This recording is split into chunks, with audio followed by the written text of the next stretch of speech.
Amerikës, bisedojmë qërësisht për veprimtarinë audituese në Kosovë dhe për punën e zyrës sonë. Po ashtu thot është një gjë veçantë, sepse është dhe një inaugurim formal i një njësie të veçantë kundër mashtrim dhe kundër korrupsion që është themeluar kuadër departamentit ligjor në institucionin tonë dhe që ka për detyrë të ndihmojë auditorët dhe të shërbesi urrëmbyllëse midis institucionit tonë dhe sistemit të drejtësisë.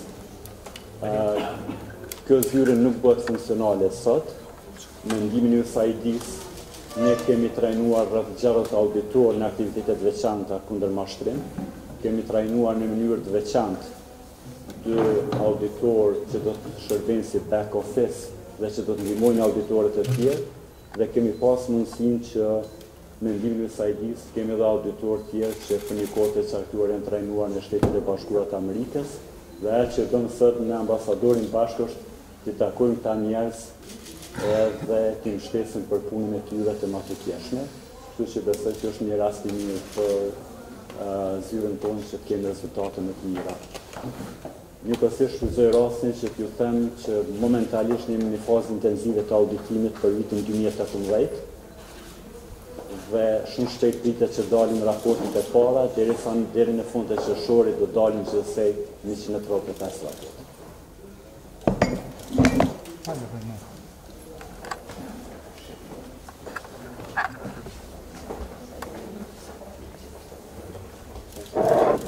Well, good afternoon, Mr. Osmani, ladies and gentlemen.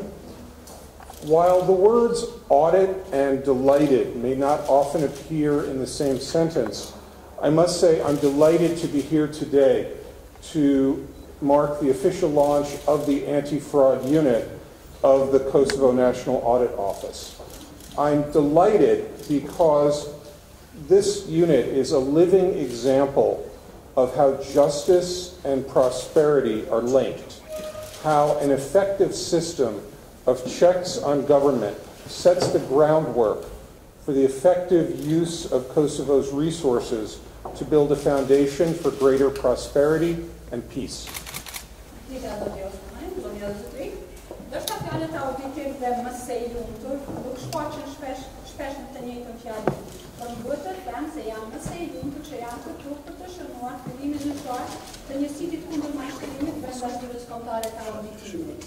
Po e them mëse i lumtur sepse ky njësit është shembulli i drejtë si drejtësia dhe përparimi ndërthuar, si një sistem efektiv i kontrollit mbi qeverinë dhe themelet për përdorimin efikas të resurseve të vendit për të ndërtuar fondacion për përparim më të madh dhe për paqe. I'd like to begin by acknowledging the Audit Office's achievements in faithfully executing financial and performance audits as authorized by the Constitution.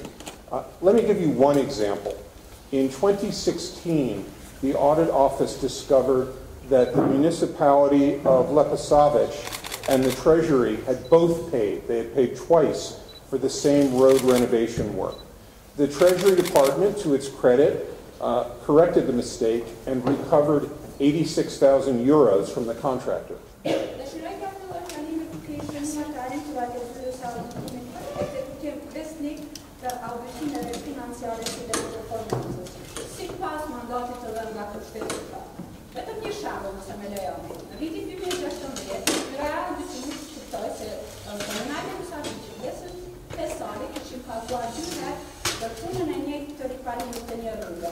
Departamenti Tesorit për lëndat me një herë korrigjoi gabimin dhe I riktheu 86.000 euro nga kontraktuesi.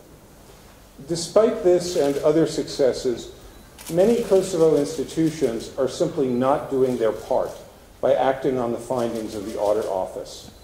I'm sorry to say that only 1/3 of the recommendations have been addressed in recent years. The problem is that the Constitution gives this office the right to audit government agencies, but there are no penalties if those agencies fail to recognize the findings.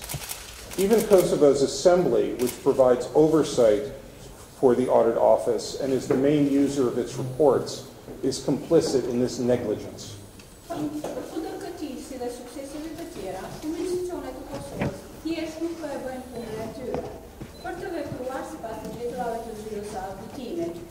Më vjen keq që e them, sepse vetëm 1/3 e rekomandimeve të kësaj zyre janë trajtuar gjatë viteve të fundit.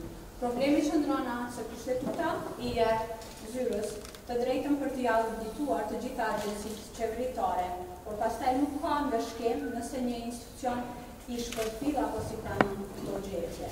Edhe Kuvendi i Kosovës, që e mbikëqyr zyrën e auditimit dhe është konsumatori kryesor i raporteve të saj, është bashkëfajtor në këtë shpërfillje.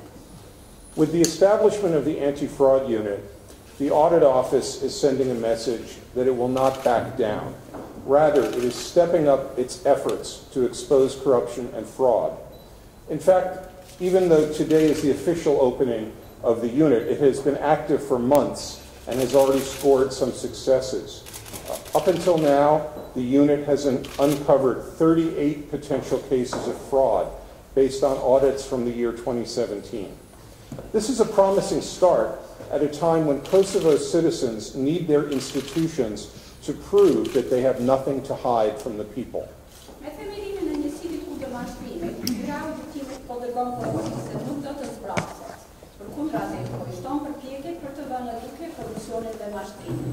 Edhe pse sot përshënojmë zyrtarisht fillimin e punës së kësaj zyre, njësiti është aktiv që disa muaj dhe ka shënuar sukses të hershëm. Deri tani, ky njësit ka zbuluar 38 raste të mundshme të mashtrimit, bazuar në auditimin e vitit 2017.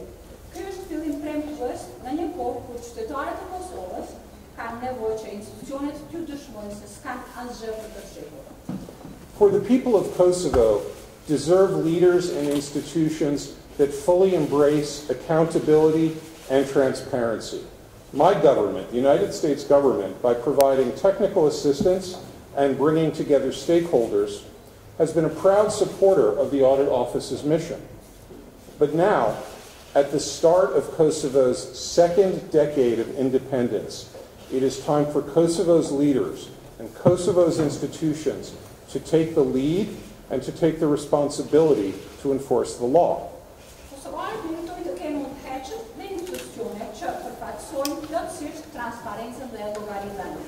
Qeveria ime, qeveria shtetit bashkuar, duke ofruar ndihmë teknike, si dhe duke I bashkuar të gjithë bisedarët, me krenarin ka përkrahur misionin e zyrës së auditimit. Por tani, në fillim të 10 vjeçarit të dytë të pavarësisë, ka ardhur koha që udhëheqësit dhe institucionet kosovare ta marrin përgjegjësinë dhe të pranojnë përgjegjësinë për zbatimin e ligjit. So I call on the Kosovo Police and the Prosecutor's Office to provide the Audit Office with vital law enforcement assistance. Prandaj bëj thirrje policisë së Kosovës si dhe zyrës së prokurorit për të punuar me zyrën e auditimit për t'ju ndihmuar në zbatimin e ligjit. And I call on citizens and civil society to stay engaged in these issues to ensure that corruption has no place to hide and leaders are held to the highest standards. But most of all, I call on Kosovo's senior officials to ensure that the institutions of government obey and enforce the law and do their part to create a culture where corruption and cronyism are a thing of the past. Prandaj, bëj thirrje të gjithë qytetarëve, si dhe shoqërisë civile, që të vazhdojnë të angazhohen për këto çështje, për të siguruar që korrupsioni nuk ka vend për të fshihet dhe të kërkojnë udhëheqësve të mbajnë standardet më të larta.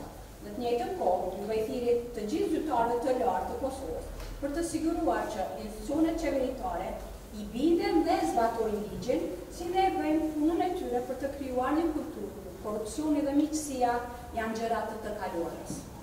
And I will close with the words of the American President Theodore Roosevelt, who said, "No man who is corrupt, no man who condones corruption in others can possibly do his duty by his community." Presidenti amerikan, Theodore Roosevelt, një njeri I korruptuar, një njeri që paranon korrupsionin të tjerët, kurse nuk mund ta bëjë punën e tij ndaj komunitetit. Faleminderit shumë. Hvala.